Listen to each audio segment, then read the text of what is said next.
the last 10 years, as the feckless, spineless, loser, failure Democrats have sold out their constituencies time and time again, oftentimes you'll hear them making excuses such as, but Trump, we're not in the majority, but we don't have any leverage. And they make these excuses because Democrats love nothing more than surrendering. They love capitulating and being complicit with the Republicans. And for the last 10 years, Democratic and liberal voters have been accepting their fucking endless excuses. And I'm wondering, are you guys finally there yet?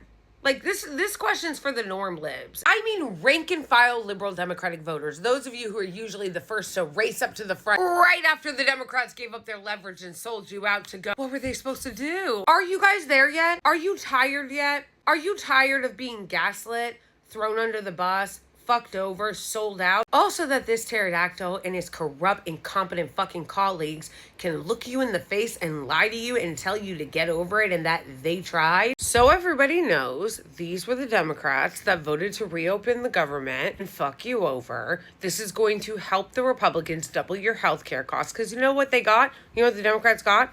Nothing.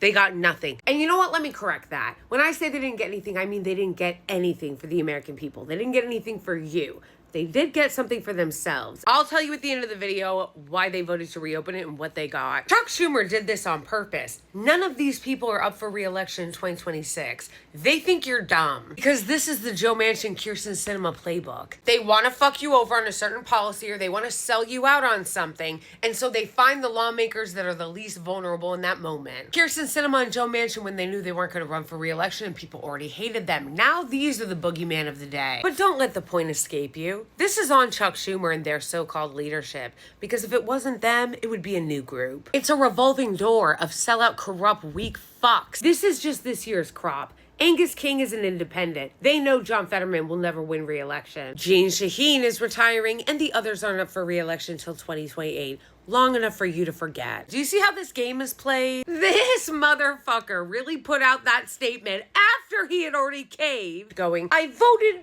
no, and I'm gonna keep it.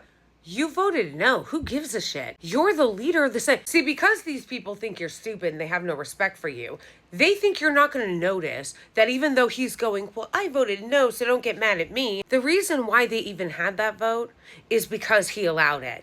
He is the Senate leader. He is the one that could have kept his caucus in line the same way that Mitch McConnell always kept his caucus in line. But did he? No, of course he did not. And do you think any of these people voted without his consent? Of course not. He then had the actual nerve to go on the Senate floor and go, no matter how this vote turns out, we're going to continue to fight. That was the fight. Democrats love to do this gaslighting thing where they talk about how they're going to keep fighting for you as they're surrendering. So as he is surrendering to the Republicans, as they are selling you out and throwing you under the bus, they'll look you straight in the face and go, we're gonna keep fighting for you. No, literally. Here's Cortez Masto doing that same exact thing. This is where the fight really begins. It's just the beginning.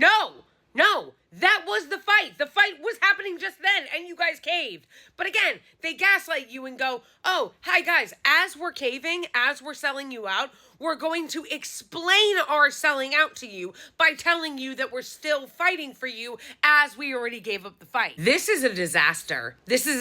They caved, getting nothing. Nothing. They got... Maybe we'll talk about it. All right, so now to the why, which I said I would explain. It is because Trump was threatening to get the Republicans to nuke the filibuster. The Republicans do not want to get rid of the filibuster. They don't want to get rid of it because they don't want popular policy that would actually help the American people to be able to pass.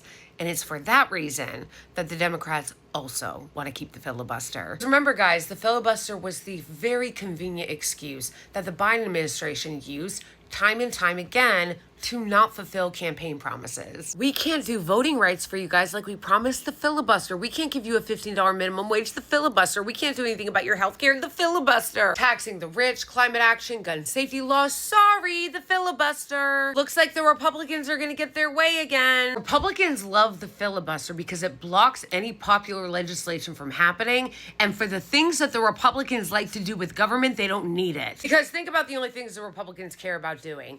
Right-wing judges and tax cuts for the rich and deregulation. all of which can be done through budget reconciliation and through the executive branch. So they love the filibuster because it serves as kind of a procedural cock block to doing anything for the American people. They've admitted as much. They're like, oh, we're going to get DC statehood if we get rid of it. A base? That's why they don't want it. The Democrats, you would think, would ostensibly want to get rid of the filibuster because they supposedly want to pass a lot of bills to help the American people. And if you watch the election play out between Zohar Mamdani and the corporate establishment of the Democratic Party, you'll know the answer. It's because they're full of shit.